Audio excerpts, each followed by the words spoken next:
कई बार आप लोग यही शिकायत करते हो कि कोई व्यक्ति टोकता क्यों है। कभी आपने सोचा नौबत क्यों आती है टोकने की। तुम पहले ही इतना परफेक्टली चलो अगले को कुछ कहने की नौबत ही ना आए। तुम पहले चलोगे गलत, फिर उम्मीद रखोगे कि अगले व्यक्ति को ऐसे नहीं बोलना चाहिए, उसको ऐसे नहीं करना चाहिए। पर तुम पहले से ही ठीक चलो, नौबत ही ना आने दो। उनकी खुशी का ध्यान रखते हुए काम करो तो दिक्कत आएगी नहीं। ज़रूरत क्यों पड़ी ये मत सोचो किसी ने बोला क्यों, ये सोचो उसको बोलना पड़ा क्यों। आखिर मेरी गलती है कहाँ पर जो अगले व्यक्ति को बोलना पड़ा। एक बार की बात है, भगवान शिव राम अवतार की कथा बता रहे थे पार्वती जी को, और पार्वती जी नारद जी को गुरु मानती हैं। भगवान ने बोला, नारद के श्राप के कारण भगवान को अवतार लेना पड़ा और 14 साल का वनवास लेना पड़ा। पार्वती झट बोलती हैं, भगवान ने ऐसी क्या गलती करी थी जो नारद जी को श्राप देना पड़ा। अब कोई राम के पक्षधर होगा, वो तो नारद की फॉल्ट ढूंढेगा, लेकिन पार्वती जी नारद जी को गुरु मानती हैं तो वो भगवान की गलती ढूंढवाती हैं। अब इस मार्ग पर नज़रिए तो यूं फ़र्क है।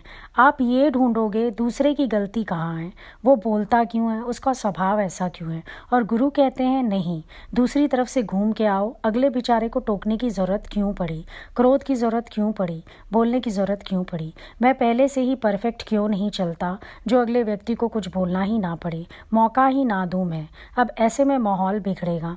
आज हम मौका देते हैं तब तो कोई उंगली उठाता है, हम मौका ही ना दें। अब एक परफेक्ट कैरेक्टर, एक आदमी अपना आचरण इतना सधा हुआ उसका कि उसमें भी तो दम होता है कि किसी को कोई उंगली ना उठानी पड़े। प्रेजेंस ऑफ माइंड, फिर जो अंदर एक्साइटमेंट्स है, बिना सोचे समझे करने का स्वभाव है, ये भी तो चीज़ें तंग करने वाली हैं। कितने लोगों को तुम देखो, स्वभाव अधीनता बहुत सारी हैं। ड्यू टू एक्साइटमेंट, बिना सोचे बिना विचारे एक्साइटेड होके काम करना, एक्साइटेड होके बात करनी। ये नहीं सोचना कि इनके कॉन्सिक्वेंसेस क्या होंगे, ये नहीं सोचना कि ज्ञान के हिसाब से, गुरु के हिसाब से क्या करना उचित, क्या करना अनुचित, क्या बोलना उचित, कब बोलना उचित। ये सब चीज़ें फिर अपनी खुशी को खुद ही ख़राब करती हैं। क्यों? आउट ऑफ एक्साइटमेंट काम किया। तो ऐसे लोग ज़िंदगी में खुशी नहीं ढूंढ सकते, वो मार ही खाते रहेंगे, क्योंकि उनका स्वभाव ही वश में नहीं।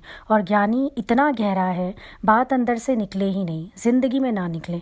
बहुत बातें अंदर की अंदर दफन रहती हैं, नहीं निकलती मुँह से तो नहीं निकलती। हमारे आचरण का खोट भी हमें खुश नहीं होने देता, क्योंकि प्रॉब्लम्स हैं, एक्साइटमेंट में काम करते हैं। जितना कोई पेट का हल्का होता है, गुरु का करीब ही नहीं हो सकता। कहीं भी बात निकाल देगा, कहीं भी बात कर बैठेगा, सोचेगा नहीं बोलने से पहले। अब ऐसी गलतियां आप लोग घरों में भी करते हो। व्यवहार हल्के हैं, फिर घर वालों को बोलना पड़ता है, चिल्लाना पड़ता है। टके टके की बातों पर आप डांट खाते हो, क्योंकि व्यवहार आपके गलत है। बात कर रहे हो सोच के करो, व्यवहार करना है समझ के करो। अगर हम खुद ठीक रहेंगे तो किसी को बोलने की नौबत क्यों आएगी। नौबत आने देते हैं तो आती है ना। अब आपका नज़रिया ये है कि दूसरे लोग गलत हैं। कोई गलत नहीं है, कुछ काम आप अपने हिसाब से करते हो, लेकिन दूसरे घर में आए हो तो आपको उसके हिसाब से चलना ही पड़ेगा। कई लड़कियां इसी कारण एडजस्ट नहीं हो पाती ससुराल में। क्यों? क्योंकि वो कहती हैं हमारे यहाँ तो ऐसे होता है, हम तो ऐसे करेंगे। अब खाओ ससुराल का, गाँव मायके का, तो एडजस्टमेंट कहाँ से होगा। जहाँ हो वहाँ की बात करो। एडजस्टमेंट तो करनी ही पड़ेगी। तुम्हारा क्या स्वभाव है, तुम बचपन से क्या करते आए हो, उससे किसी को कोई लेना देना नहीं। जहाँ हो वहाँ के हिसाब से चलो। अपने ससुराल में अपने मायके की चलाना चाहते हो, इसीलिए सेटिंग नहीं होती। बहुत कुछ अवॉइडेबल है, लेकिन आप लोगों ने इश्यूज़ बनाए हुए हैं। अवॉइड करो उन चीज़ों को तो आप सही चल सकते हो। अब ज़बरदस्ती कोई अपना पैर कुल्हाड़ी पर मारे और फिर ये सोचे कि मुझे चोट ना लगे, अजीब बात है ना। पैर मार ही क्यों रहे हो कुल्हाड़ी पर, तुम सीधे सीधे चलो। किसी के स्वभाव को छेड़ने की क्या ज़रूरत है। चलते चलते तुम कुत्ते की पूंछ पर पैर रखोगे तो काटेगा ही ना। जानते हो किसी को ये बात नहीं पसंद, मत करो। अपने हिसाब से सेटिंग करो। सत्संग भी करते हो तो अपने घर का हिसाब किताब देखो। माया तो गुरु के संग कटती है। अपना अस्तित्व देखो, अपना घर देखो, अपना हिसाब देखो। ऐसे कोई गले में तुम्हारे ज़बरदस्ती रस्सी बांध के तुम्हें घुमाता रहे और तुम घूमते रहो, किस लिए। साफ मना करो, इनकार करो, बात को ख़त्म करो। गलतियाँ तुम्हारी अपनी हैं, तुम लोग सही चलते नहीं। तुम स्ट्रांग बनो। बेतरीके से चलोगे तो खुश नहीं हो पाओगे ज्ञान से, बल्कि परेशान हो जाओगे। अब हर एक के ऊपर अपनी जिम्मेदारी है, निभानी तो पड़ेगी। आप नकल नहीं कर सकते किसी की, आप किसी के अकॉर्डिंग नहीं चल सकते, आपको अपना हिसाब किताब देखते हुए चलना ही पड़ेगा। आज किसी का छोटा बच्चा है तो बच्चे के प्रति उसकी जिम्मेदारी है। वो बोले नहीं नहीं मैं तो इसको भगवान भरोसे छोड़ के अपना सत्संग में मस्त हो जाऊं, नहीं, गलत है। किसी को कमाने की जिम्मेदारी है। अब आदमी बोले हम कमाते नहीं, हम तो ज्ञानी बनेंगे, राम भरोसे चलेंगे, सारा परिवार भले ही भीख मांगे, हम तो नौकरी पे नहीं जाएंगे, ऐसा नहीं हो सकता।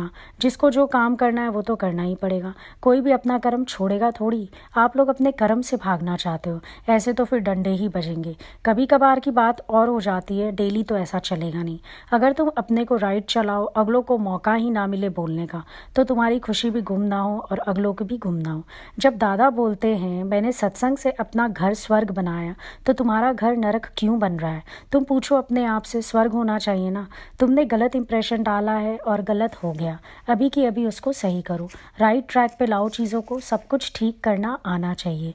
गुरु ने तो पहले दिन ही बोला, मैं अनजाने स्वर्ग की कल्पना तुम्हें नहीं रखूंगा, मैं स्वर्ग तुम्हारे कदमों तले लेके आऊँगा। सत्संग का मतलब ये थोड़ी है कि तुम घर को ही इग्नोर मार दोगे। किसी की शराफत का भी उतना ही फ़ायदा उठाना चाहिए जितना वो सह सके। व्यवहार गलत है, आचरण गलत है, संभाल के चलो। किसी को शांति मिले तुम लोगों से, कले कलेश ना हो तुम्हारी वजह से, घर में अशांतियाँ ना हो, इन सब बातों का बहुत ध्यान रखना पड़ेगा। ज्ञान हम लोगों का खुशी बांटने का है, लेकिन अपने अपने व्यवहार ठीक तो करने पड़ेंगे, खुशी तो तब बटेगी। अगर अपना ही व्यवहार सही नहीं है, ना खुद खुश हो पाओगे ना सामने वाले को खुश कर सकोगे। तुम खुद ही गलत कर रहे हो, गलत चल रहे हो, घर वालों की क्या गलती है इसमें? बहुत रेयर होता है किसी के घर में बंधन। लोग ऑर्थोडॉक्स होते हैं, टेढ़े दिमाग के होते हैं, अदरवाइज आजकल तो सभी गॉड लविंग है। आप तरीके से चलो तो कोई कुछ नहीं कहता। युक्ति आपको होनी चाहिए, कैसे निकलना है, कैसे समय से पहुंचना है, कैसे अपने घर में सत्संग को प्रेजेंट करना है। जो बात जहाँ नहीं करने वाली है उसे नहीं करना है। अब अगलों का वास्ता ही नहीं दूर दूर तक सत्संग से, तो क्यों बात करनी है उनके सामने? कौन जिया, कौन मरा, क्या हुआ, क्या नहीं हुआ, फालतू की डिस्कशंस करने से क्या फ़ायदा?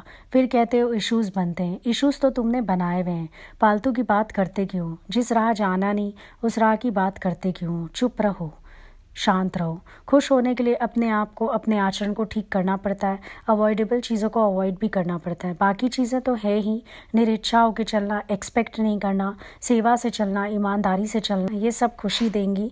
बस ये देखो क्या कारण बाधा बनता है, हो ही आनंद स्वरूप। लेकिन जो चीज़ें बाधा बन रही हैं, जो कारण बन रहे हैं, ज़रा सा उनसे बचो बस।